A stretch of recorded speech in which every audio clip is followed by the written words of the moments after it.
Mesdames et messieurs, bonjour et bienvenue à Accès Innovation. Accès Innovation est une série d'entrevues qui ont pour but de présenter les beaux projets et découvertes dans l'ingénierie de partout dans le monde. Le podcast sort 2 fois par mois, soit les mardis sur YouTube, Spotify, Apple Podcasts et autres. Là, cette semaine, on fait une petite exception à ça, donc ça se peut qu'il y ait un podcast de plus. Mon nom est Émile Demers. Nous faisons un survol aujourd'hui des domaines de génie et de leurs innovations. Je suis accompagné de mon ami Samuel Lemieux, comme habituellement. Bonjour. Bienvenue encore une fois. Je vais faire un petit préambule en fait avant d'aller dans le sujet principal. Si vous avez un projet intéressant, contactez-moi emile.lemers.1@hotmail.com. On adore toujours ajouter des nouveaux projets à notre librairie. Et puis ensuite, le segment correction. Donc le segment correction d'Accès Innovation est un moment dans lequel vous pouvez nous bâcher en toute sécurité de manière anonyme ou non anonyme. Écrivez-nous sur notre page Facebook ou à notre courriel emile.lemers.1@hotmail.com afin qu'on lise votre correction ou complément au prochain épisode.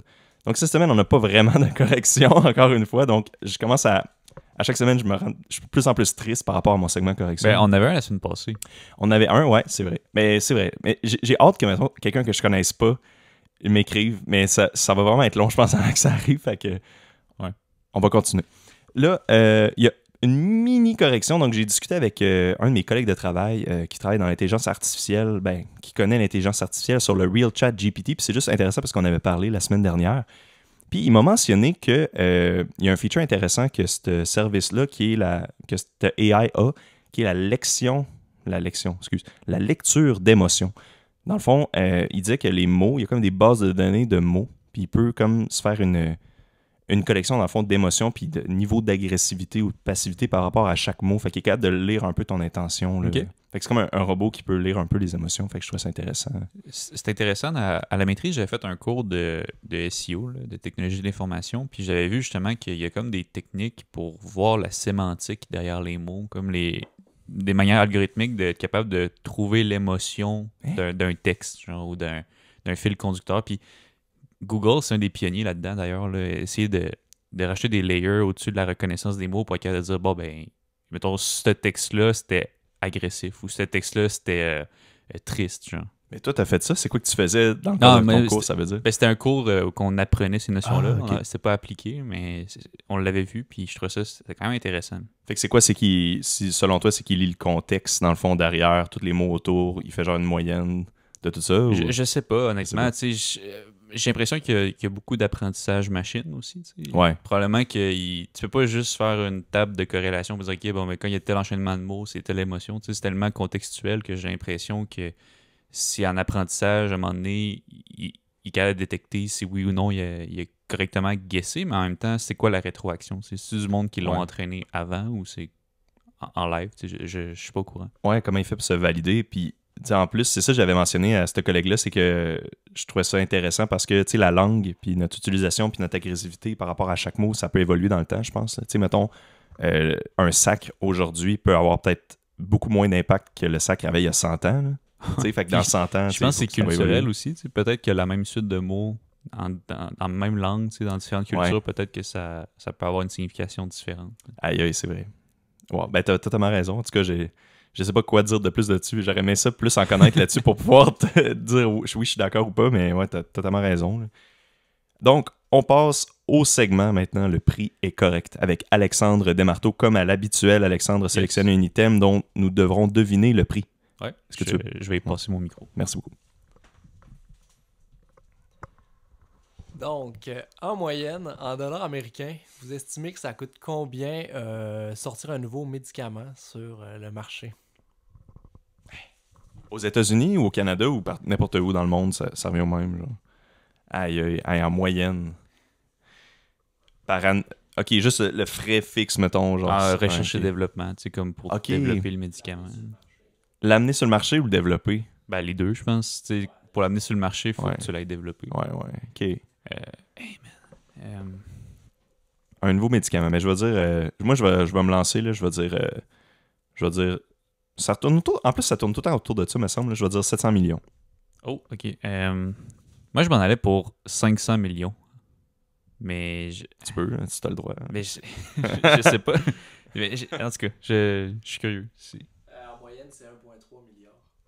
1,3 milliard. OK, je pense que c'est le premier segment que tu gagnes. Oui, c'est la première fois. Aïe aïe! Aïe aïe! Good job.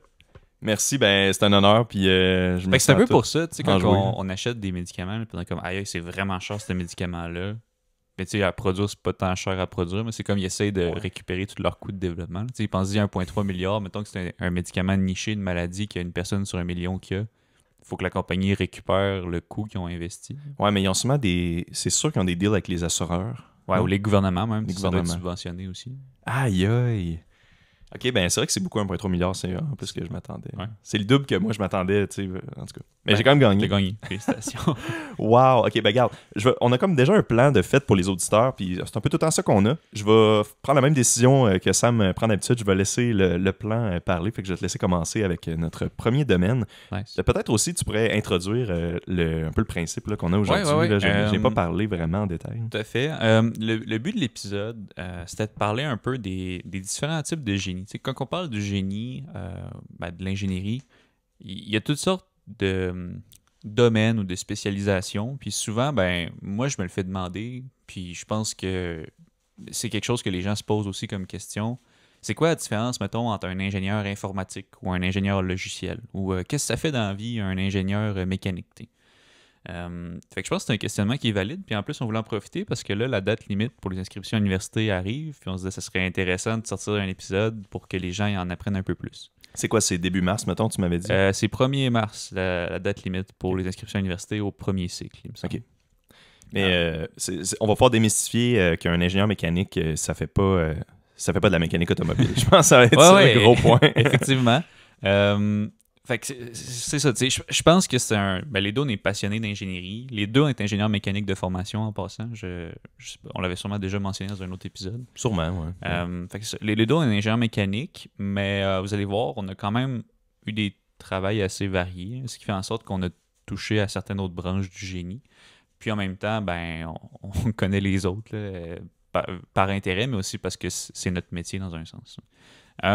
Donc, si on commence, on s'est séparé un peu les différents domaines. Moi, je vais vous parler pour commencer du génie mécanique, parce que c'est mon préféré. Yes! Donc, le génie mécanique, c'est quoi, en fait? C'est une grosse famille de différentes, je dirais, différents champs de compétences. Parce que le génie mécanique, at large, qu'est-ce que ça fait? C'est que ça étudie les échanges d'énergie mécanique et thermique. En gros. Là. Fait que ça veut dire que c'est eux qui vont concevoir des machines qui vont transmettre du mouvement ou transmettre de la chaleur. Ou, mettons, par exemple, dans la mécanique du bâtiment, un gros bâtiment, il faut le chauffer, il faut le climatiser. C'est eux qui vont faire la conception de tous les équipements pour maintenir une température confortable à l'intérieur. Mais ça, c'est un champ du génie mécanique, la mécanique du bâtiment. Mais tu as aussi ceux qui vont faire comme toi, tu en as fait beaucoup de la conception, faire du dessin par ordinateur, faire des calculs, pour voir si, mettons, une pièce va résister à des contraintes, des forces. Fait que ils vont être partout, les ingénieurs mécaniques, au final. Du moment que tu as un produit à développer, probablement que tu vas avoir une équipe d'ingénierie mécanique pour concevoir la machine ou même le produit. C'est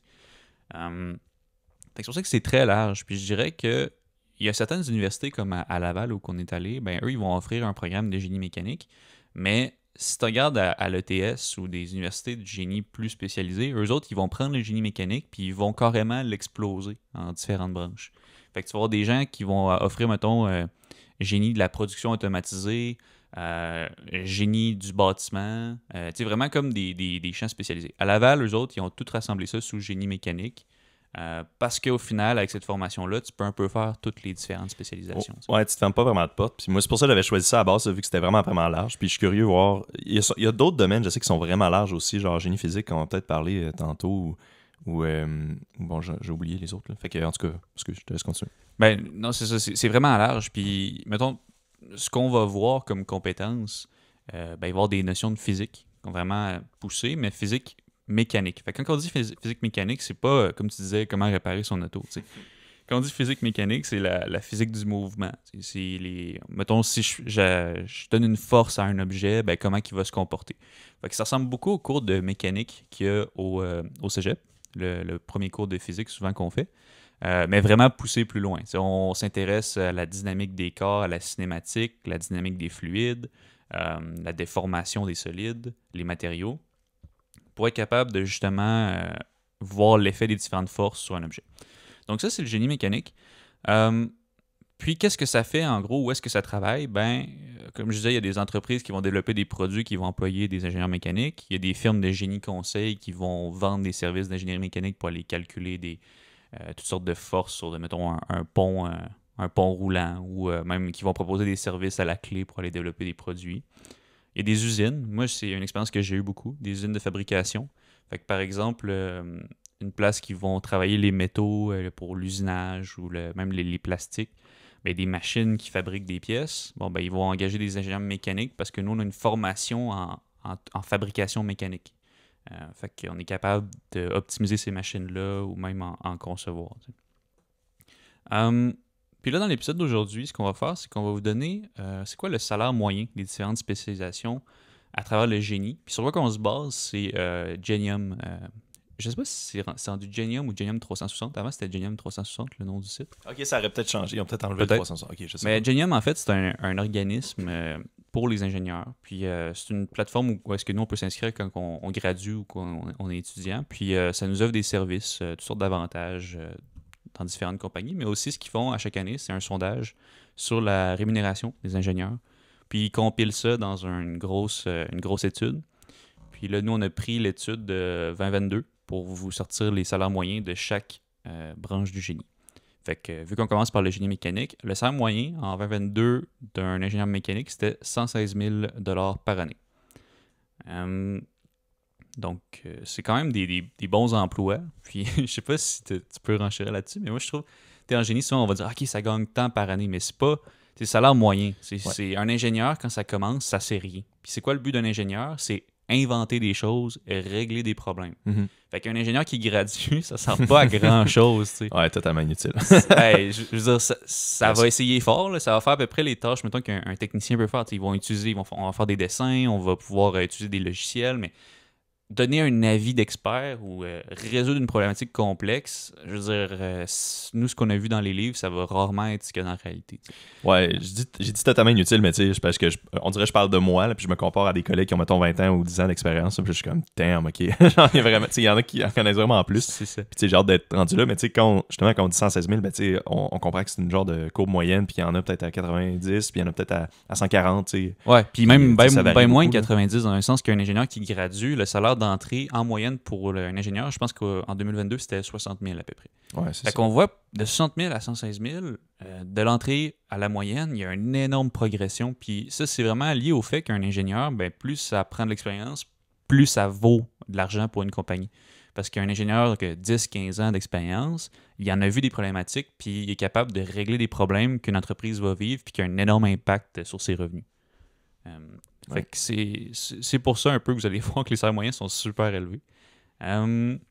Ensuite, si on passe au prochain, j'avais le génie de la production automatisée. Fait que ça, je l'ai mis dans la même catégorie parce que, mettons, à Laval, ça se donne pas. T'sais, à Laval, c'est comme entrer sous le génie mécanique un peu.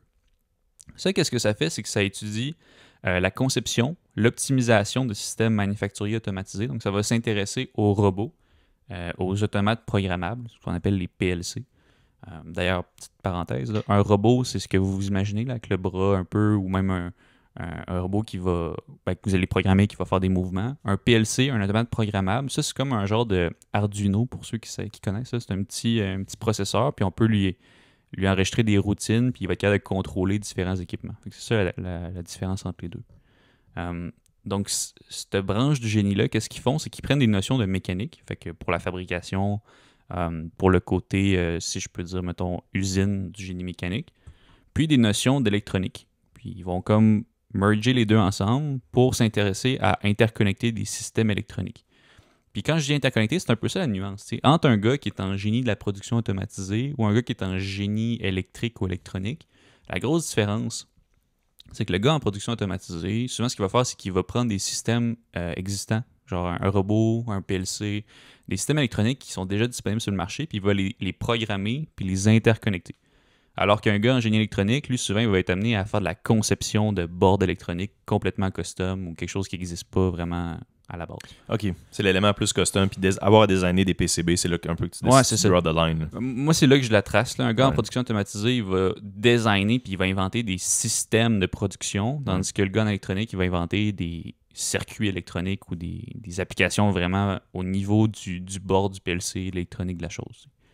Mais ça veut pas dire qu'un gars en électronique peut pas faire ce qu'un gars en production automatisée fait. Parce que production automatisée, c'est une spécialisation. Fait que à mon avis, un gars en mécanique ou un gars en électronique peut faire ce qu'un gars en production automatisée fait.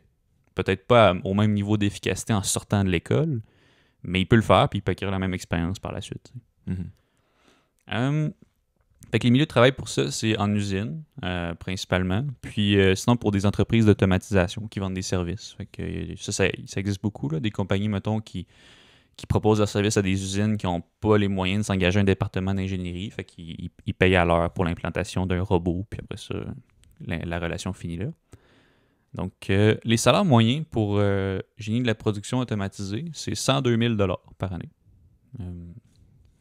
Puis, juste pour donner une idée, là, vous allez voir que les ranges de salaire, là, peut-être qu'on va pas spoiler non plus, c'est quoi le range. Mais je suis curieux, c'est quoi tu vas dire, on dirait? Je voulais donner le min puis le max. Ah, OK. Mais en fait, disons simplement que la moyenne, c'est 110 ou 111 000. Ouais, ça tourne tout autour de ça. Puis c'est pas mal tout dépassé 100 000, là, à part un, je pense. En tout cas.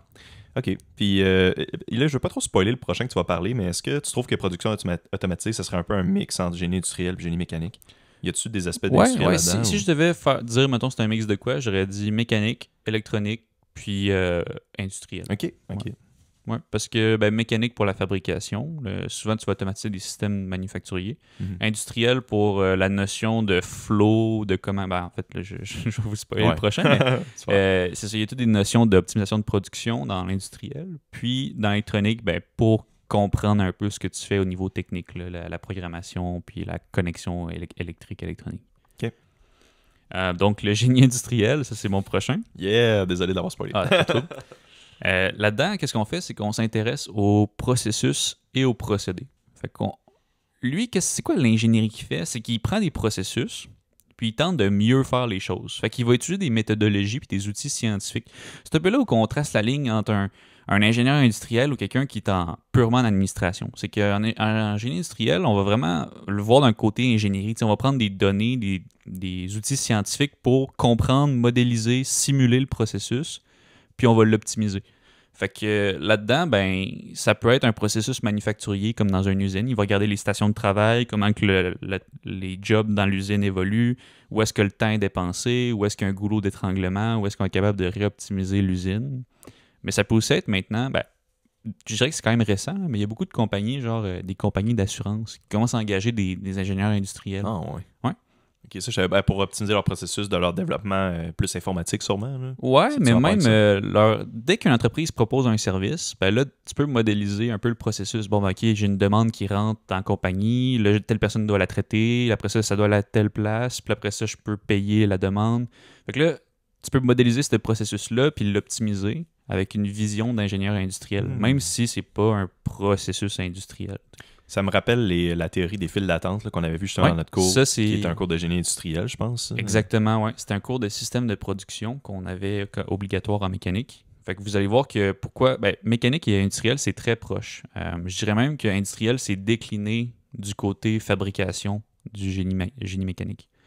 Fait qu'eux autres, ils vont avoir, je dirais, moins de cours en physique pure, peut-être moins de cours en maths aussi. Ils vont avoir moins de cours en dessin. Parce que tout le volet conception de produits du génie mécanique puis mécanique du bâtiment sont pas vraiment présents dans le génie industriel. Par contre, le volet fabrication est super présent. Puis ils vont venir rajouter des cours de management, de gestion de projet, gestion d'usine. Puis même de statistiques aussi. Il y a beaucoup de statistiques dans le génie industriel. Fait que c'est ça. Puis l'affaire avec le génie industriel, c'est qu'ils vont utiliser des outils comme, mettons, le Lean Manufacturing. Je ne sais pas si tu en as déjà entendu parler, ou le Lean Six Sigma. Des notions qui ont été inventées par des compagnies comme Toyota, puis ils rapatrient ça, puis ils implantent ça dans des usines. Fait qu'un ingénieur industriel, combien par année à peu près que ça gagne? C'est 117 000. C'est quand même des très bons salaires. Puis, il y en a beaucoup, honnêtement. Moi, j'ai fait pas mal de rôles à date. Je dirais que j'ai fait le rôle mécanique, le rôle de production automatisée, puis industriel. Puis industriel, j'en ai vu plus que je pensais. T'sais. Dans ma tête, j'étais comme, il doit y en avoir un par compagnie, mais des fois, il y a des départements complets. Souvent, ça apporte le nom d'un ingénieur en amélioration continue. Puis ça, il y en a vraiment dans toutes les entreprises. Puis peut-être le dernier de mon package, avant que je te passe la parole, c'est le génie aérospatial. Ça, encore là, c'est une déclinaison du génie mécanique dans un sens. Parce qu'à Laval, il l'offre pas. Il a fait une maîtrise en génie aérospatial, mais sinon, si tu veux faire un bac en génie aérospatial, il faut que tu ailles à Montréal, il me semble. Puis, c'est quoi en fait le génie aérospatial? Je dirais que c'est très proche du génie mécanique, dans le sens qu'ils vont prendre les cours de propulsion, puis les cours de dynamique des fluides, puis ils vont vraiment les pousser plus loin. Fait que l'ingénieur aérospatial va étudier l'aérodynamique, puis aussi, il va avoir des cours d'instrumentation, tout ce qui va rentrer dans la télémétrie. Puis, c'est quoi le but de ça? C'est de former des ingénieurs qui sont spécialisés à concevoir, optimiser, ou même, je dirais, implanter dans un sens, des systèmes aérospatials. Fait que aérospatial, ça concerne les avions, mais je dirais même qu'il y a le volet space, mettons, tout ce qui va aller dans l'espace.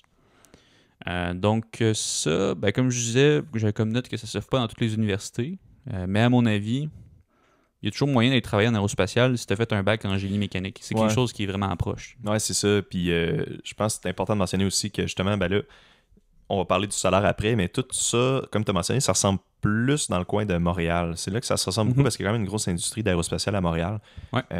Puis c'est pour ça qu'il y a peut-être un petit peu moins à Québec. Puis c'est pour ça que peut-être que les universités là-bas ont senti le besoin de créer des programmes spécialisés parce qu'il y avait une belle demande de main-d'œuvre. Ouais, il y a un gros berceau d'entreprises aérospatiales à Montréal. Là. Si on pense au Pratt & Whitney, au CAE, c'est beaucoup d'entreprises qui sont implantées dans la région de Longueuil, Montréal. Puis il y a de l'emploi là-dedans, fait que naturellement, je pense qu'il y a des programmes qui se sont développés à proximité.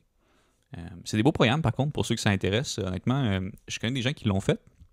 Puis c'est beaucoup des programmes en coopération avec des entreprises. Là. Fait que tu as des gens d'entreprise qui vont venir te donner le cours d'aérodynamique, mettons. Ah ouais, Puis ils vont te montrer comment que eux autres, dans la compagnie, ils calculent les notions d'aérodynamique sur un assemblage. Ça a quand même l'air cool, effectivement, d'avoir une vraie entreprise. Hein, parce que souvent, tu te demandes c'est quoi la réalité derrière. Puis là, si t'as vraiment quelqu'un d'une compagnie, mais c'est le real deal. Ouais, c'est ça. Et je ne l'ai pas beaucoup mentionné, mais ce qui est trippant, moi, je trouve, là, avec le génie mécanique, puis donc le génie aérospatial, c'est qu'on est formé à vraiment calculer quand est-ce qu'une pièce va briser. Puis pour faire ça, on utilise des logiciels de simulation, on voit tout l'effet des forces, on est capable de dire, ça, là, si j'applique telle force, ça va briser, fait que je devrais racheter une petite épaisseur ici ou un renfort. Puis moi, je trouve que c'est trippant parce que tu apprends à inventer des choses qui fonctionnent dans la vie. Tu prends des notions de physique, puis tu les appliques dans la vie.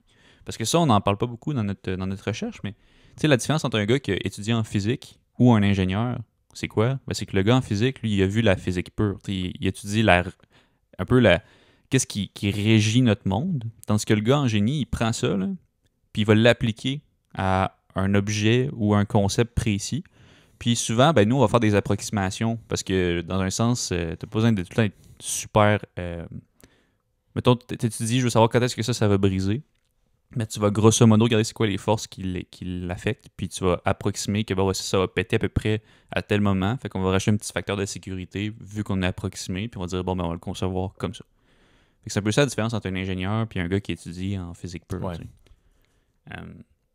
Fait que c'est ça. Génie aérospatial, le salaire moyen, c'est 111 000 par année en 2022. Encore là, c'est pas mal dans la moyenne des domaines qu'on avait. Ouais, ça tourne vraiment autour de ça. Puis par rapport à ça, je me questionnais, je me disais, il me semble que j'aurais estimé que ça aurait été plus élevé. J'aurais estimé qu'un ingénieur qui se spécialise en aérospatial gagnerait un petit peu plus par année en moyenne qu'un ingénieur mécanique. Vu que c'est des domaines plus à Montréal, à Montréal, le coût de la vie est plus élevé. Le salaire moyen est plus élevé à Montréal, effectivement. Mais en réalité, peut-être que c'est parce que les gens qui se spécialisent en aérospatial, peut-être qu'ils restent un petit peu plus, peut-être dans la conception, puis ils deviennent moins, mettons, des directeurs d'entreprise, je sais pas, là, je dis ça vraiment de même, j'ai aucune idée. Honnêtement, je sais pas non plus pourquoi qu'il y a... en même temps, c'est une différence qui est marginale, on s'entend, là, entre 111 000 ou 117 000. En pourcentage, c'est pas grand-chose, mais oui, c'est vrai. Je me demande, honnêtement, pourquoi qu'il y a cette différence-là. Alright, donc on va passer à un de mes packages. Donc je vais commencer, puis là vous allez voir que probablement que je vais prendre un petit peu moins de temps vu que je m'y connais un petit peu moins dans ces domaines-là que les domaines qu'on vient de parler. Là, c'est un petit peu plus loin de moi. J'ai pris des résumés sur le site de l'Ordre des ingénieurs du Québec. Ils ont des beaux résumés, puis j'ai essayé de vraiment plus analyser ces résumés-là, puis essayer de mieux les comprendre. Puis j'ai trouvé aussi des exemples. Fait qu'on va commencer avec. Premièrement, j'avais le génie civil. OK, mon père a étudié en génie civil et je connais quelques personnes qui ont étudié en génie civil. Donc, on parle vraiment de responsable de la construction d'infrastructures collectives. Moi, je me disais tout le temps, c'est des ponts et des buildings. Mais tu sais, c'est pas vraiment des ponts et des buildings, c'est des infrastructures collectives. Donc, ça peut être des ponts, oui, des édifices, des routes, des barrages, des réseaux d'égouts ou des réseaux d'aqueducs. Des tunnels, exactement. Tous des trucs qu'en tant que société, on utilise communément, dans le fond. C'est vraiment ça. Okay. C'est pour ça que le génie civil, il y a quand même une très grande importance avec vraiment la sécurité du public. Là, quand on parle de l'Ordre des ingénieurs, la sécurité du public est très importante. Puis quand tu parles d'une infrastructure publique, ça revient vraiment en large. C'est vraiment quelque chose d'important. Fait qu'on avait aussi, bon là, en général, qu'est-ce qu'ils pourraient faire? Donc, calcul de charges, planification et gestion de projet. Ça, il y en a quand même beaucoup. Et ils ont collaboré avec beaucoup d'intervenants. Donc, on l'a vu dans certains cours là, d'éthique là, et tout ça. Ils collaborent avec des entrepreneurs, avec des architectes, avec d'autres, plein d'autres intervenants. Et ils doivent réussir à construire là, ces choses-là. C'est eux qui vont être garants que ce qu'on construit va tenir, dans le fond. Oui, c'est eux qui sont responsables. Ouais, c'est comme eux qui sont responsables de ce que je comprends de ça. Là. Effectivement. Puis, même avec tous les intervenants, ce qui est incroyable, là, ça donne une énorme charge sur leurs épaules. Oui, c'est sûr que c'est un poste plein de responsabilités. C'est pour ça qu'on est beaucoup sensibilisé par l'ordre, entre autres, à faire vraiment preuve de prudence dans ce qu'on fait. Notre travail peut avoir un impact sur des vies humaines. Puis je pense que Génie civil, c'en est un qui est vraiment à l'avant-plan à ce niveau-là. Oui, totalement. T'allais-tu dire quelque chose? J'allais dire, moi, ce que je trouve là, entre le génie civil et le génie mécanique, là, si je peux vraiment faire la différence entre les deux, c'est que, tu sais, civil, souvent, tu vas étudier des trucs qui sont statiques, dans un sens. Un pont, ça bouge pas. Là. Tandis qu'en mécanique, on va étudier, mettons, quelque chose qui bouge dans l'espace ou qui transmet un mouvement.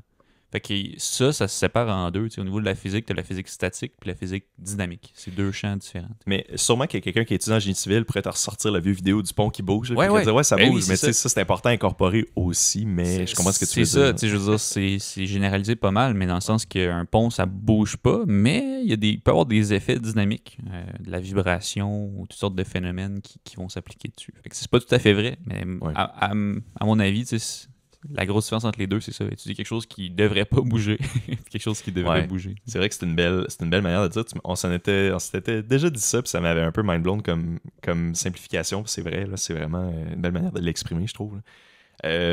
Excellent. Donc, moi, ce que j'avais, c'était des salaires moyens de 112 000 par année pour les ingénieurs civils. Et puis ensuite, on passe au génie de l'eau. Donc, c'est très similaire au génie civil, le génie de l'eau. C'est vraiment gestion de l'infrastructure de l'eau. Moi, je pensais que c'était des barrages, mais c'est pas nécessairement des barrages. Okay? Donc, collecte des eaux usées, distribution d'eau potable, analyse sur les installations municipales ou industrielles. Et donc, il y a quand même une similitude, comme je disais, avec l'ingénierie civile, parce que c'est comme prendre l'aspect eau du civil, faire un peu une spécialisation par rapport à ça. À Laval, on l'a, ça. Je ne sais pas les autres universités qui l'ont, là, mais bon, à Laval, on l'a. Fait que, tantôt, on parlait des spécialisations, qu'à Laval, on dirait que c'est plus généralisé, mettons, au moins en mécanique. Mais génie de l'eau, ils l'ont. Donc, on parle de salaire moyen de 86 000 par année. Donc, c'est pas mal le plus bas. Fun fact, je pense que c'est le plus bas dans notre liste. Ouais. Je pense je peux le mentionner, là.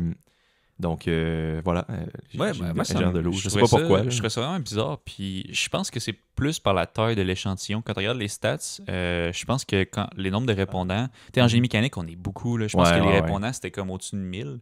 Puis en génie des eaux, c'était genre 30. Je sais pas si je dis exactement le bon chiffre, mais c'était cet ordre de grandeur-là. C'était vraiment pas beaucoup. Ouais, ben c'est sûrement pour ça. Peut-être que ça en aurait un meilleur échantillonnage. Je suis allé voir l'échantillonnage parce que je trouvais ça vraiment plate. Parce que le génie des eaux, là, c'est un domaine qui a beaucoup de femmes à l'université. Là, je trouve que c'est. En génie, en général, il y a moins de femmes, mais en génie des eaux, il y en a quand même une bonne proportion. OK. Puis j'étais comme, j'ai eu le salaire que c'était dans les plus bas, puis j'étais comme, voyons, c'est-tu autant à cause des inégalités?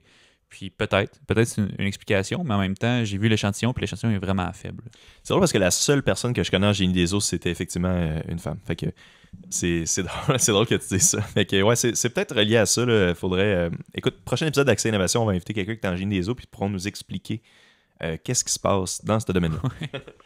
Excellent. Ensuite de ça, j'avais génie du bâtiment. Donc ça, c'est un peu un mix entre plusieurs domaines, encore une fois. Donc on avait du génie civil avec des parties, dans le fond, plus construction, bâtiment, des autres domaines, donc de l'électrique domestique et des cours de mécanique du bâtiment, de la mécanique. Donc c'est un peu un melting pot vraiment pour faire la construction de bâtiments. Donc je pense que ça inclut pas vraiment des tunnels, comme on disait, ou des infrastructures d'eau potable ou des choses comme ça. Ça doit venir inclure les circuits de plomberie, chauffage, climatisation. Fait que ça vient prendre des notions de mécanique du bâtiment, des notions de génie civil, ça met les deux ensemble, ça dit OK, nous on sait comment faire des bâtiments de A à Z. J'ai l'impression que c'est ça. Ça a l'air d'être une genre de spécialisation. Je pense que c'est à l'ETS, je pense, puis à Sherbrooke que ça se donne ça, justement, donc plus à Montréal, plus qu'il y a beaucoup tu peux faire beaucoup de programmes de génie vraiment spécialisés. Fait que j'ai rencontré la première personne de ma vie en génie du bâtiment il n'y a pas très longtemps. Je savais même pas que ça existait. Là. Il m'avait expliqué on the spot c'était quoi. Là. Fait que merci beaucoup à cette personne dont j'oublie le nom. Et salaire moyen de 112 000 $ par année pour génie du bâtiment. Donc là, les trois que je viens de mentionner, j'ai pas vraiment parlé d'innovation derrière ça parce que ça va un peu de soi pour moi. On connaît tous des merveilles là, en construction. Là, mettons c'est le Burj Khalifa là, dans le. Ouais. J'ai oublié c'est où exactement là, dans le monde. Là, c'est dans le désert. Là, mais... Ouais, je pense que les génies que tu viens de nommer, il y en a d'ailleurs toutes. Quand tu prends ton auto et tu roules, l'asphalte que tu roules dessus, le viaduc que tu vois, le pont, la bâtisse, ces génies-là sont partout. Puis légalement, il doit avoir un ingénieur pour s'assurer que ça tient la route et que ça s'effondre pas. Au Québec, je pense au minimum. Là, dans tous les pays, j'ai l'impression que tous les pays industrialisés du moins, là, je suis pas mal sûr, aux États, en Europe, partout, je veux dire, c'est régi. Il faut qu'il y ait un ingénieur qui travaille là-dessus. Aux États, comment ça fonctionne? Tu t'en rappelles-tu? Mais ça, c'est un examen qu'ils doivent prendre, puis c'est une licence. C'est pas le même mot. Là, mais... C'est une bonne parenthèse qu'on peut amener. Là. Au Québec, le titre d'ingénieur est réservé. Fait que ça veut dire que toi et moi, on est ingénieurs, mais pour être ingénieur, on fait partie d'un ordre. Donc, on a suivi la formation nécessaire. On a eu des formations sur l'éthique, puis on a passé un examen quelques temps après notre graduation pour être certifié ingénieur, puis pouvoir exercer au Québec. Si tu n'es pas dans l'ordre des ingénieurs, tu ne peux pas dire que tu es ingénieur au Québec, c'est illégal. C'est régi par la loi sur les ingénieurs. C'est vraiment, c'est très contrôlé. Dans les autres provinces canadiennes, il y a le même genre de système, le même genre d'ordre. C'est pas l'ordre des ingénieurs du Québec, naturellement, mais ils ont des ordres professionnels. Aux États-Unis, le titre d'ingénieur n'est pas réservé. C'est-à-dire que n'importe qui pourrait dire qu'il est software engineer ou ingénieur de je sais pas quoi. Mm-hmm. Mais le titre de professional engineer, lui, est contrôlé. Fait que eux autres doivent passer, il me semble, des examens pour avoir le titre de PP. ING. OK. Aux États, là, tu dis. Oui, aux États. OK.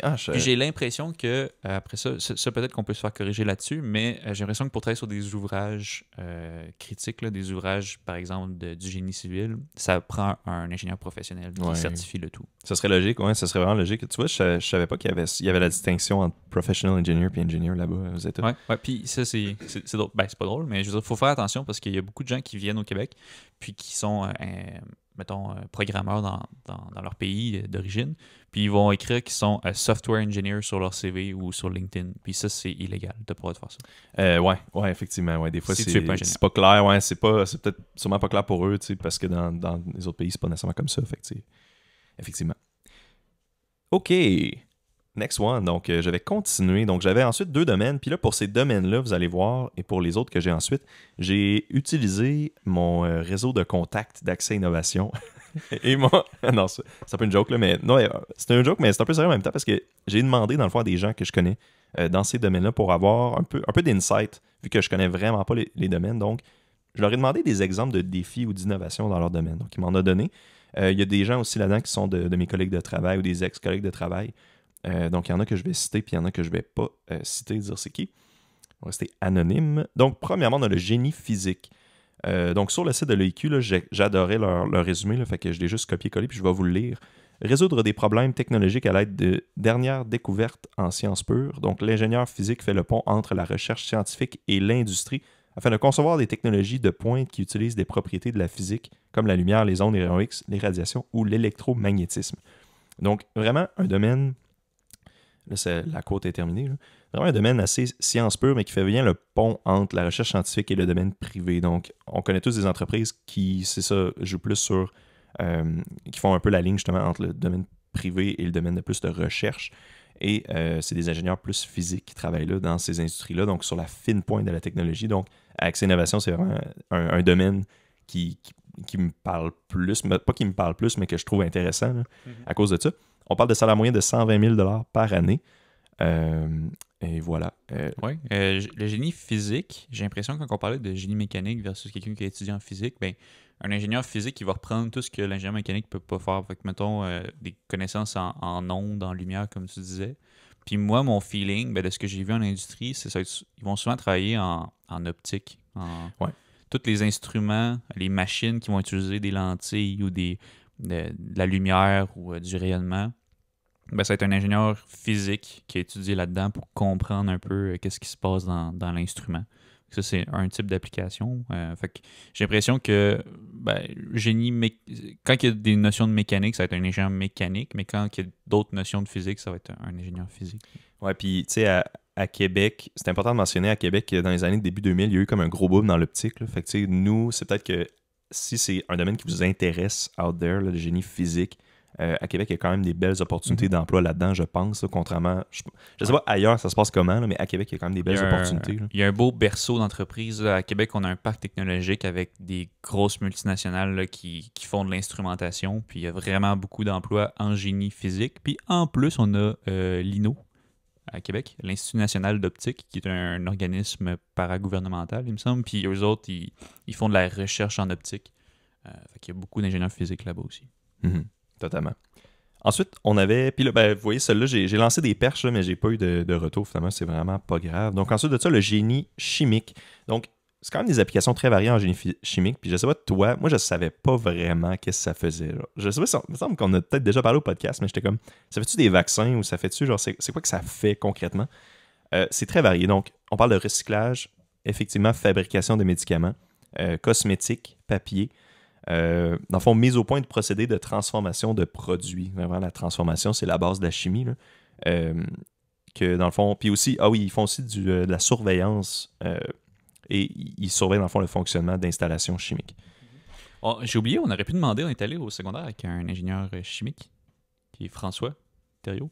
Je sais pas si tu te souviens de lui. Oui. Ah, c'est vrai, ouais, on aurait pu lui demander. J'aurais pu demander un peu de nous parler un peu de ça, mais c'est ça, j'ai l'impression que ça va être ceux qui vont prendre, un peu comme l'ingénieur physique, il va prendre les notions de chimie qu'un chimiste pur connaît et a amené dans l'univers scientifique, puis il va les appliquer à des machines ou des procédés ou des processus. Ouais, ça ressemble à ça. Puis, mais tu sais, c'est loin de nous quand même. Nous, on connaît l'usinage, on connaît les processus, les robots un petit peu, mais c'est tellement, c'est les molécules et les transformations. Tu sais. Puis souvent, quand tu fais sciences de la nature au cégep, j'ai l'impression que t'as des cours que t'es bon, des cours que tu détestes. Là. Moi, personnellement, c'était la chimie puis la bio. J'aimais pas ça. Ça me rentrait pas vraiment dans la tête. Tu sais, je les ai fait parce que ça faisait partie de sciences de la nature. Puis moi, je savais que je voulais être ingénieur, soit mécanique ou informatique, mais on dirait que ça me parlait pas partout. Ouais. Mais c'est ça. Je pense qu'on le connaît moins, mais c'est quand même quelque chose qui est super intéressant comme profession. Puis c'en est un aussi qui a beaucoup de femmes, d'ailleurs. Pour revenir à ce que je disais auparavant. De ce que j'ai observé, il y a quand même des proportions plus élevées que quand on regarde un bac comme génie mécanique, par exemple. Ouais, effectivement. J'ai pas regardé les données, mais c'est intéressant que tu mentionnes ça parce que, encore une fois, ben là, je vais juste dire le salaire moyen rapidement. Là, on est à 117 000 $ par année pour génie chimique, donc ça ressemble pas mal à la moyenne de ce qu'on avait pour les autres domaines. Mais à un prochain épisode d'Accès Innovation, nous allons avoir quelqu'un qui travaille dans le domaine du génie chimique. Et c'est une femme. Là. By the way, je ne vais pas la nommer. Je ne suis pas sûr si elle va être nommée tout de suite. Mais, puis c'est ça, c'est une femme, fait que c'est quand même drôle que tu dises ça. Et justement, je lui ai demandé si elle avait une idée d'innovation ou de défi ou de quelque chose d'intéressant dans ce domaine-là à mentionner. Elle m'a mentionné qu'elle connaît une entreprise qui s'appelle RV2 Technologies, qui a travaillé dans le fond, puis dans le fond, c'est comme une filiale, je pense, de cette compagnie-là qui s'appelle Silicycle, qui a travaillé en collaboration avec le CRIC pour développer une technologie de transformation du verre en silice précipité. Donc, c'est vraiment une manière de recycler le verre. Ils disent qu'ils peuvent recycler jusqu'à 25% de tout le verre. Et avec les produits, dans le fond, qui est recyclé de ça, ils peuvent faire, dans le fond, des pneus puis des caoutchoucs. Ils peuvent faire des choses en alimentation.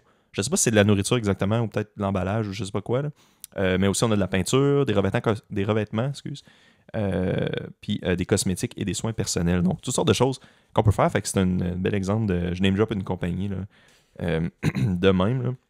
Mais c'est public, là, ce que je viens de mentionner, ce projet-là.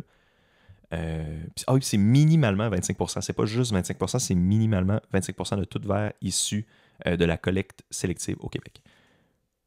Voilà. Donc, avec ça, on peut passer à toi, Sam. Yes. Le prochain, les deux prochains que je vais vous parler, c'en est que moi je connaissais un peu moins. Je connais des gens qui l'ont fait comme formation. Ça se donne à Laval, mais vous allez voir, c'est des emplois qui sont pas nécessairement en région urbaine. Donc, le premier, c'est génie de la métallurgie et des matériaux. Donc, ça, qu'est-ce que ça fait? C'est que ça prend les domaines du génie chimique, génie mécanique, industriel et civil. Puis ça va étudier les propriétés des matériaux. Fait que ça veut dire qu'on peut travailler dans les entreprises de fabrication de matériaux comme les alumineries ou ceux qui vont fabriquer du plastique ou du béton. Puis on peut aussi également travailler avec des entreprises qui vont concevoir des produits pour faire partie d'une équipe qui va dire OK, on devrait peut-être sélectionner tel matériau versus celui-là pour notre produit à cause des résistances, des propriétés, etc. Donc, c'est aussi peut-être une autre perspective d'emploi, c'est les entreprises qui vont analyser les matériaux. On en a à Québec, là, quand on parlait de grosses compagnies d'instrumentation, il y a des machines qui peuvent te dire, ça, la composition chimique de tel matériau, c'est ça. Ouais. Il va y avoir du monde en métallurgie matériaux qui ont des connaissances de comment qu'on peut créer un instrument qui va détecter ça. OK. Donc, c'est ça, on s'intéresse beaucoup au volet chimique puis la structure moléculaire. C'est une notion qu'on a en mécanique. On a un cours de matériaux en mécanique, puis aussi on a des cours de résistance des matériaux, de résistance des composantes, mais métallurgie et matériaux, aux autres, ils vont vraiment creuser deep là-dedans. Là. Ils vont regarder comment qu'au niveau moléculaire, le matériau réagit puis se construit, c'est ça qui donne ses propriétés. Comme je disais, il y a beaucoup d'emplois dans les alumineries au Québec. On a beaucoup d'alumineries, puis souvent sont plus au nord. C'est pour ça que les salaires de ce domaine-là sont plus élevés. À cause du déplacement, ces entreprises-là sont prêtes à payer un petit peu plus cher pour aller chercher des gens. Donc, le salaire moyen pour métallurgie et matériaux, c'était 132 000 en 2022. Le prochain, c'est le génie des mines. Donc, le génie des mines, lui, ce qu'il fait, c'est qu'il va participer à la planification puis aussi l'exploitation des projets, les grands projets de creusage, par exemple comme pour les tunnels, les mines, même les barrages, puis les métros. Tu as des gens en génie des mines qui vont travailler là-dessus. Puis eux autres, qu'est-ce qu'ils font? C'est qu'ils ont beaucoup de cours de géologie puis d'exploitation minière, puis ils vont s'assurer de pouvoir fournir à la compagnie la planification, mais aussi comment on va construire la mine, comment elle va fonctionner, puis comment on va l'exploiter. Fait que là-dedans, effectivement, il y a beaucoup de voyagements parce que des mines, je sais pas si tu en as vu souvent, mais elles sont pas sur le bord de l'autoroute, mettons. Fait que, c'est plus dans le nord. Puis c'est des rythmes d'emploi particuliers. Ça se fait de moins en moins, là, mais c'est des emplois qui vont avoir beaucoup de fly-in, fly-out. Je sais pas si tu connais ce concept-là. Corrige-moi si je me trompe, mais c'est que tu y vas, mettons, 2 semaines là-bas travailler, après tu reviens 2 semaines pour te reposer, puis après tu retournes là-bas 2 semaines intensives. Exemple, à Fermont. Fermont, c'est une ville vraiment plus au nord du Québec. Puis ils vont t'envoyer en avion, tu vas travailler 14 jours de suite, tu vas revenir, puis tu vas avoir 14 jours de congé. Ouais, je connaissais du monde, des stagiaires, là, je connaissais du monde, ça, qui en stage, ils avaient fait ça, là. Je pense que c'était du monde en mécanique, là, probablement. Puis, je sais pas, c'est un beat intéressant, mais c'est des bons salaires, là, c'est sûr que ça peut peut-être compenser, là. Puis, si t'as pas de blonde, puis tu cherches de quoi, tu veux te faire de l'argent, c'est sûr. C'est le domaine qu'on a dans notre liste qui est le mieux payé en 2022 pour une moyenne de 155 000 par année. Ouais, c'est des excellents salaires. Mais c'est ça, la notion de fly-in, fly-out, ça correspond pas à tout le monde. Puis aussi, pourquoi je dis que ça se fait de moins en moins, c'est qu'il y a des implications un peu sociales à ce phénomène-là. Parce que là, tu as des communautés au nord qui voient des travailleurs arriver, ils restent 14 jours, ils dépensent pas beaucoup parce qu'ils sont logés, nourris par leur compagnie, puis ils s'en vont après. Fait que, pour ces communautés-là qui habitent toute l'année, mettons, à Fermont, c'est peut-être moins intéressant, puis ça construit pas vraiment de communauté, t'sais. Fait que je sais que les villes essayent d'enlever ce phénomène-là en incitant les gens à venir s'installer. Fait que si tu dis en génie des mines, il y a beaucoup d'incitatifs pour aller t'acheter une maison puis aller habiter dans le nord. Ils veulent éliminer le phénomène de gens de Montréal ou de Québec qui s'en vont travailler puis ils reviennent tout de suite après. Ah ouais, je savais pas que c'était un enjeu puis qu'ils essayaient vraiment de faire le monde rester là-bas. Ben, je comprends parfaitement. C'est ça, c'est vrai que ça doit être plate. Là. Si toi, t'habites là-bas, puis là, aux 2 semaines, il y a une grosse gang de gens qui arrivent, qui dépensent un petit peu, puis pas vraiment, qui stimulent pas vraiment ton économie. C'est ça, ils dépensent pas beaucoup, puis ils travaillent à la place, mettons la grosse mine, mais après ça, ils dépensent pas dans tes magasins, ils consomment pas vraiment ce que ta ville a à offrir. Ça, c'est pas vraiment une façon de développer efficacement une communauté.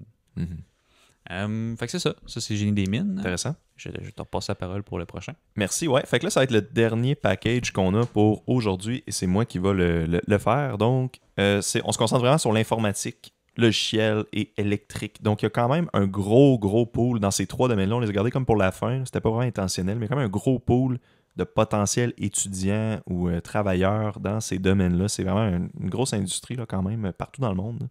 Donc, l'informatique, premièrement. Donc, là, je vais essayer de faire les distinctions entre les 3 parce que moi-même, avant de rechercher ça, c'était pas très clair pour moi. Puis j'ai dû demander à des collègues et à des amis c'était quoi les différences. C'est la question qu'on me pose le plus souvent, honnêtement. Quand quelqu'un me demande, genre, c'est des questions sur les volets de l'ingénierie, c'est tout le temps, c'est quoi la différence entre un ingénieur informatique et un ingénieur logiciel? Ouais, c'est... Bon, on va en parler. Fait que l'informatique est reliée à tout ce qui nécessite une forme d'automatisation. Donc, on peut parler il peut faire, mettons, des chaînes de montage, des robots, des lecteurs. Donc, il va concevoir, installer et programmer des réseaux et des systèmes. Donc, j'avais là sur mesure pour optimiser la performance de l'organisation. Fait que c'est vraiment très, très large. Mais on dirait que c'est plus... Ça me fait penser un petit peu au génie industriel puis production automatique, on parlait tantôt, mais c'est peut-être un level au-dessus vraiment pour aider la conception de ces systèmes-là, puis comment tout va communiquer ensemble, vraiment les réseaux de tout ça. Puis il y a d'autres trucs aussi que vraiment juste pour une usine. Qu'est-ce que tu allais dire? Il y a un mot qui me pop en tête quand j'essaie d'expliquer le génie informatique, c'est le mot hardware. C'est souvent, ils vont s'intéresser au côté hardware de l'informatique, alors que le logiciel, on va voir que c'est plus software. Ouais. Mais ça ne veut pas dire qu'ils ne savent pas programmer, au contraire. C'est juste que souvent, ça va plus être des infrastructures informatiques qui vont concevoir et optimiser. Ouais, c'est ça, exact. C'est une belle manière de les différencier. Là. Moi, ce que j'avais noté, c'est ça, c'est plus orienté système embarqué et électronique numérique que l'autre qu'on va parler après, qui va être logiciel. Fait que oui, t'as totalement raison, là, c'est exactement ça. Donc, on parle de salaire moyen d'à peu près 118 000 par année, selon ce qu'on avait trouvé. Et puis, j'ai un de mes collègues, Denis Grenier, qui m'a parlé un peu des défis, dans le fond, qu'il y a dans ce domaine-là. Lui étant, il a étudié, dans le fond, en génie informatique. Et c'est un peu ça qu'il fait. Des défis potentiels qu'il verrait, donc vraiment dans l'intelligence artificielle. Lui, c'est un domaine qui l'intéresse beaucoup, là, niveau conceptuel. Là. Puis, de ce que je comprends, des fois, il en fait un petit peu on the side. Donc, vraiment, un exemple que j'avais, c'était essayer de prédire, ce qu'il m'avait dit, là, essayer de prédire le comportement d'une entreprise au complet. Donc, lui, c'est une affaire qu'il m'avait mentionné. Donc, on serait peut-être capable d'essayer de prédire avec une intelligence artificielle, essayer de lire tous les comportements d'une entreprise à tous les niveaux, puis après essayer de simuler, par le AI, les comportements d'entreprise, donc les comportements d'achat, les comportements de conception, de mise à jour.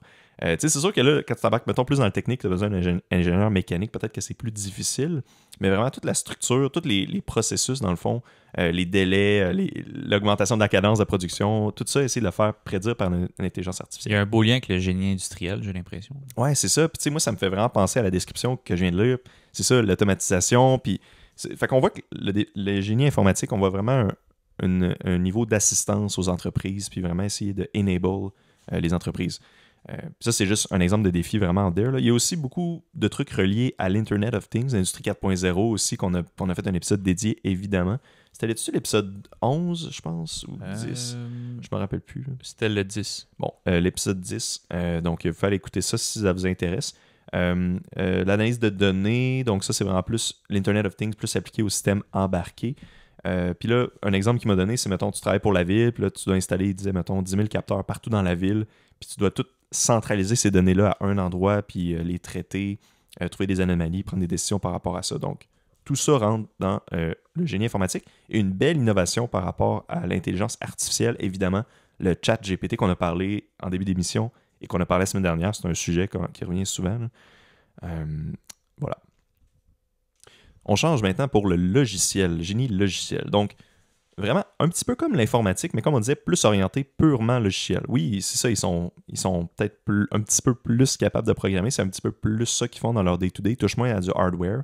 Donc, ils vont faire, mettons, des sites web, des applications, toutes sortes de logiciels pour faire fonctionner n'importe quelle patente, là, c'est très, très large.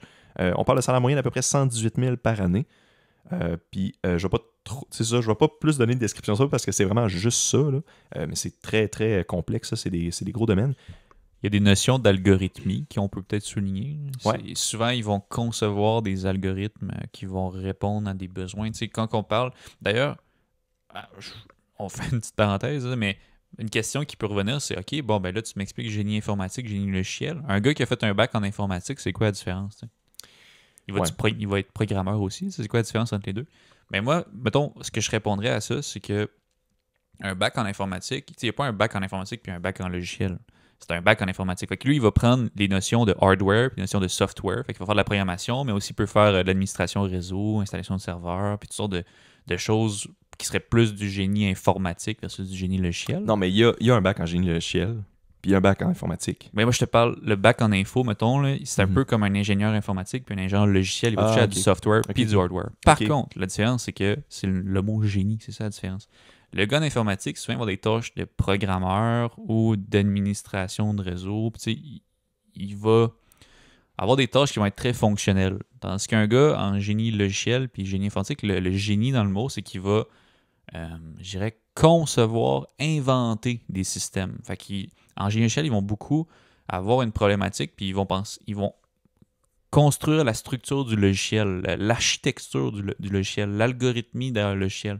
Fait que ça ne sera pas nécessairement des programmeurs. Ça va plus être des architectes. C'est eux qui vont dire, OK, ça c'est notre problématique.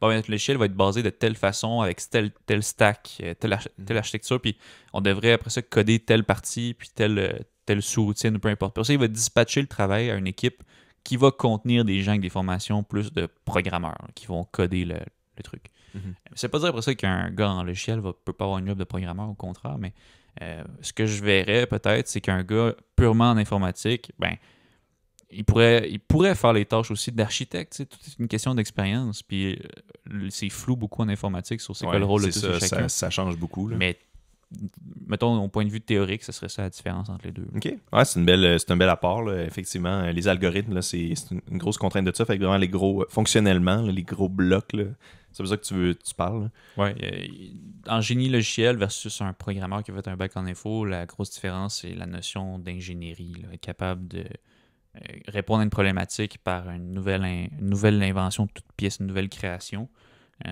Puis ben, il y a le volet éthique aussi. Là. Le génie logiciel est dans l'ordre des ingénieurs parce qu'après ça, ben, on se dit, là, avec l'intelligence artificielle, puis toutes les fuites de données, ben, il commence à avoir une implication éthique. Là, le public commence à être impacté puis subir des conséquences des grosses fuites de données ou de toutes sortes de choses qu'un logiciel peut faire.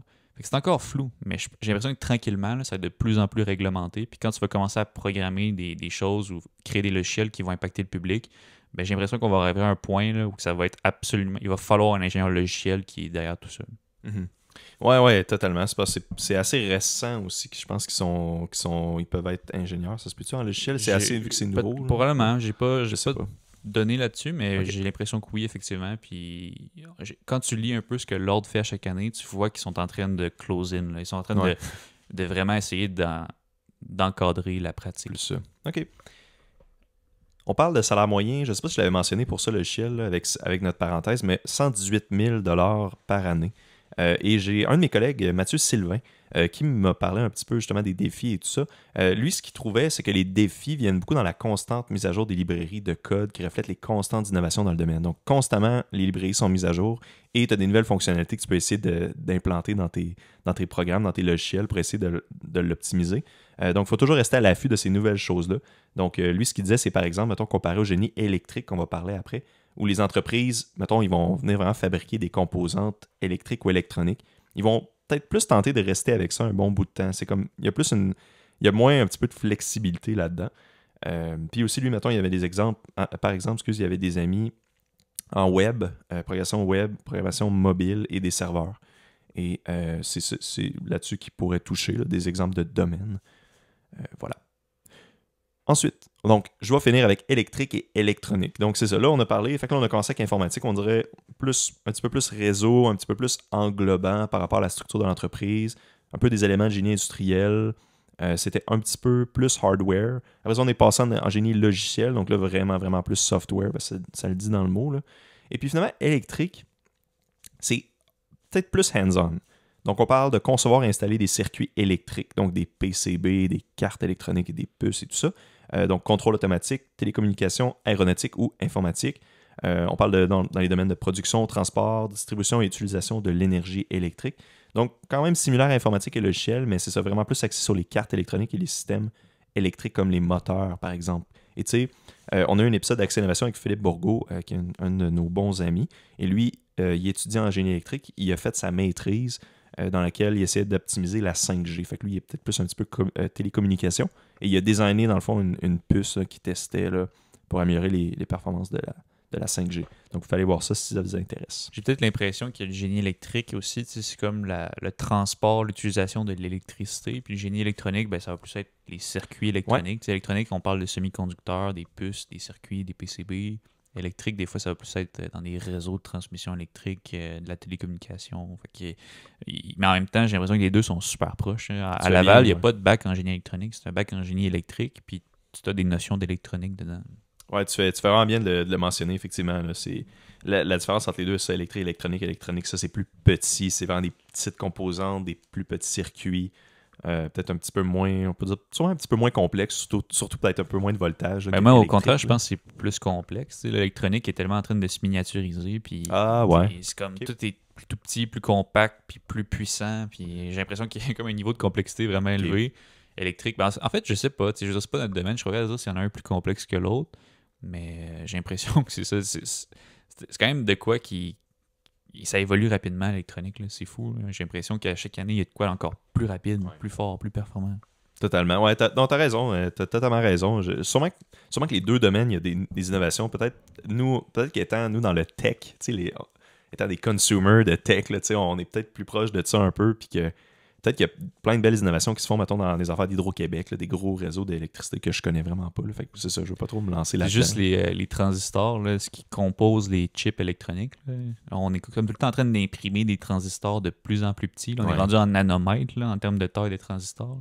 C'est tellement petit qu'ils se disent à un moment donné, on va tellement être petit qu'il va y avoir des effets quantiques entre les transistors. Ça sera plus juste l'électronique. Là. Fait que c'est comme jusqu'à où qu'on peut aller, jusqu'à où qu'on peut miniaturiser. Ouais, à un moment donné, il faut. C'est ça. C'est un point intéressant que j'avais mentionné à Philippe dans le podcast. C'est que, tu sais, moi, présentement, je sais pas toi, moi, je suis content avec mon téléphone. Moi, j'ai le 3G, je pense, ou le LTE en ce moment. Là. Puis après ça, il y a le 4G, puis il y a la 5G. Puis là, je disais, tu sais, c'est vrai, c'est important d'innover, puis de trouver des nouvelles inventions. Le podcast s'appelle Accès Innovation, c'est pas pour rien.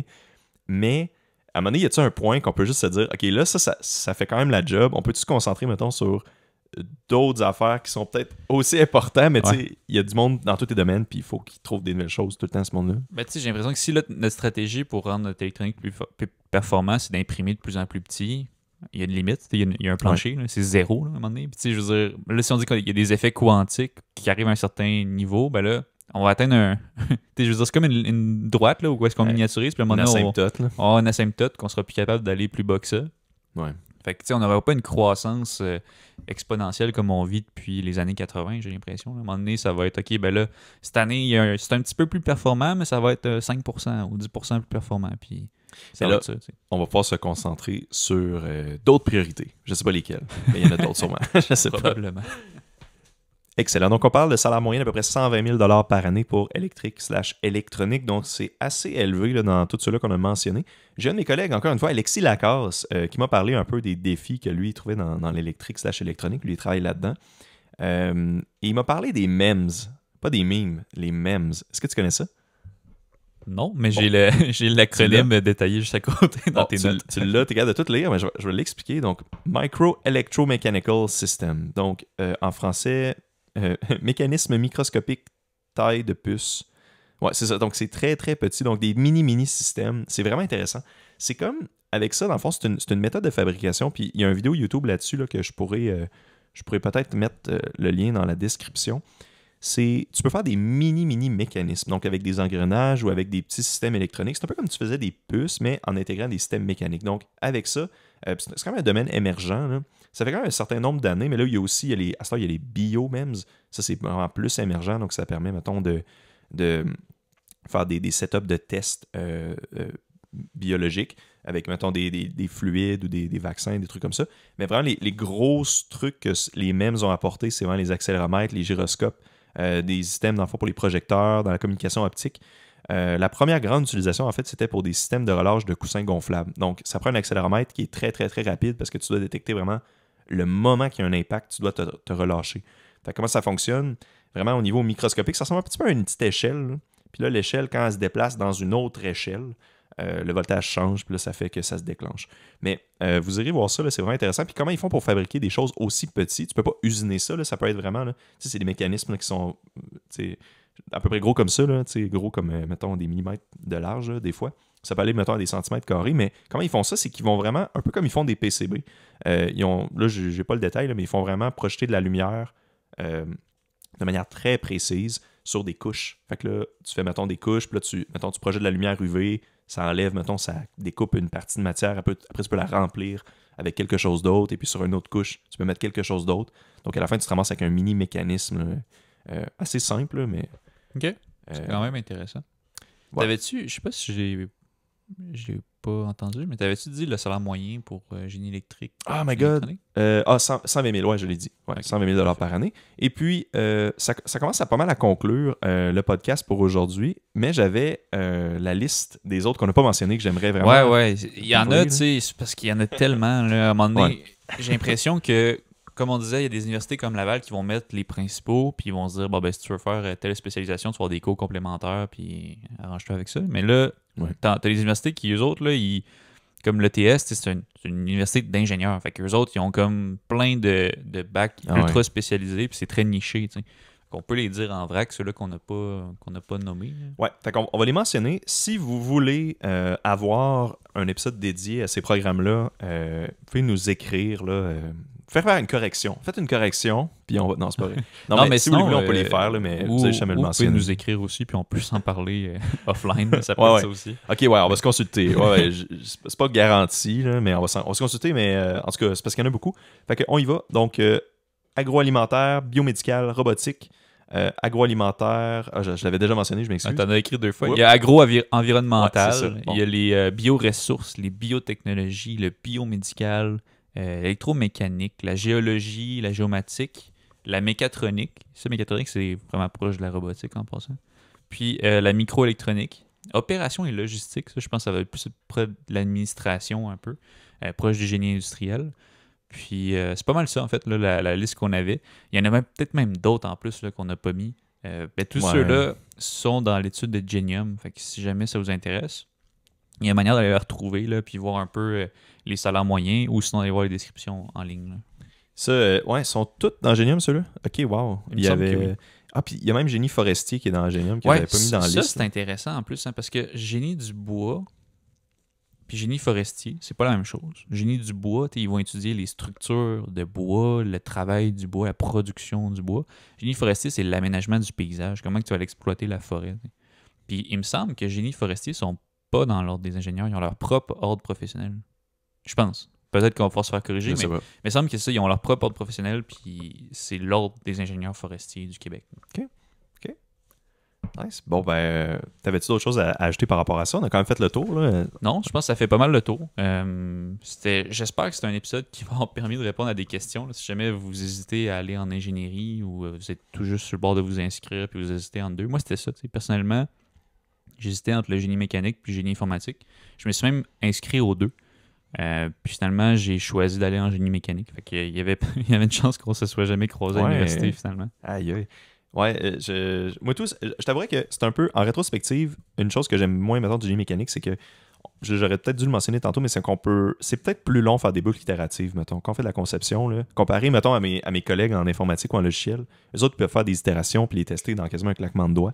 Et nous, on doit attendre souvent genre 1 ou 2 semaines, là, dépendamment. Là. Ouais. Ça, c'est un peu une chose que j'envie, mettons, à ces domaines-là. C'est peut-être une raison pourquoi j'aurais peut-être plus penché logiciel, mais tu sais, En même j'aime temps, plus je pense mon que domaine, là, je pense. toi puis moi, on a vraiment une notion pratique de la chose. On aime ça voir comment ça fonctionne. Puis le génie mécanique, c'est ça. Ça parle beaucoup aux gens qui aiment pas nécessairement travailler de leurs mains, mais qui aiment ça quand même, qu'il y a une application physique à quelque chose. Puis c'est aussi qu'il y en a partout. Tu sais. Tous les objets qui nous entourent, ça c'est fou. Tu sais.